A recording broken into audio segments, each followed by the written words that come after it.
நம்மள பலருக்கு தோல் வலி வந்து பயங்கரமாக ஏற்படும். இதில் என்ன காரணம் அப்படின்னா ஃப்ரோசன் ஷோல்டர்னு ஒரு கண்டிஷன் இருக்குது. அது இருக்க வாய்ப்பு இருக்குது. இது டெக்னிக்கலாக சொல்லும்போது டாக்டர்ஸ் வந்து பெரியார்த்ரைட்டிஸ் அப்படின்பாங்க. பெரியார்த்ரைட்டிஸ் ஷோல்டர்னால் அதுவும் ஆர்த்ரைட்டிஸ் தானா அப்படின்னு நிறைய பேருக்கு டவுட் இருக்கும். ஆர்த்ரைட்டிஸ் அப்படிங்கிறது வந்து ஜாயிண்ட் அஃபெக்ட் ஆகிற ஒரு விஷயம். ஆனால் பெரியார்த்ரைட்டிஸ் அப்படிங்கிறது ஷோல்டர் சுற்றி இருக்கிற சதைகள் வந்து அஃபெக்ட் ஆகும். இந்த சதைகள் ஏன் எஃபெக்ட் ஆகுது அப்படின்னா அவங்களுக்கு சக்கரவியாதி இருந்திருக்கலாம், முன்னாட்களில் எப்போது இன்ஜுரிஸ் ஏற்பட்டிருக்கலாம், இல்லைன்னா ருமேட்டாய்டு ஆர்த்ரைட்டிஸ் அந்த மாதிரி ப்ராப்ளம்ஸ் இருக்கிறனால வந்திருக்கலாம்.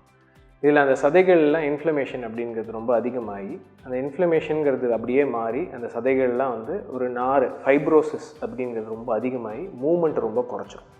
இப்படி குறைச்சிட்டே வரும்போது அவங்களுக்கு ஸ்டிஃப்னஸ் அப்படி ஏற்பட்டுகிட்டே இருக்கும். அந்த ஸ்டிஃப்னஸ் விட்டு விலகிறதுக்கு அவங்களுக்கு ஆல்மோஸ்ட் 2 இயர்ஸ் ஆகலாம். இது மெயினாக எப்படி இனிஷியல் ஸ்டேஜஸில் கண்டுபிடிக்க முடியும்னா, தூங்கும்போது ஷோல்டர் பெயின் ஏற்படும். ஏதாவது மூமெண்ட்ஸ் பண்ணும்போது பின்னாடி முதுகு தொடும் போதோ இல்லை வந்து டவல் வச்சு நீங்கள் எதாவது பண்ணுறீங்க, ட்ரெஸ் போட்டிக்கிறீங்க, அந்த டைமில் வலி ஏற்படலாம். இதை நம்ம எப்படி ட்ரீட் பண்ணணும் அப்படின்னா மல்டிபிள் மெத்தட்ஸ் இருக்குது. Either you can get a physiotherapy done, அப்படி இல்லைன்னா ஜாயிண்ட்டுக்குள்ளே இன்ஜெக்ஷன்ஸ் போட்டுக்கலாம். இது போடுறது மூலிமா உங்களுக்கு சரியாகும். சுகர் இருக்கிறவங்க சுகர் ரொம்ப நல்ல கண்ட்ரோலில் வச்சுருக்கணும். கண்ட்ரோலில் வச்சுக்கலைன்னா கண்டிப்பாக லைஃப் டைமில் ஒரு தடவையாவது ஃப்ரோசன் ஷோல்டர் நீங்கள் எக்ஸ்பீரியன்ஸ் பண்ணுவீங்க.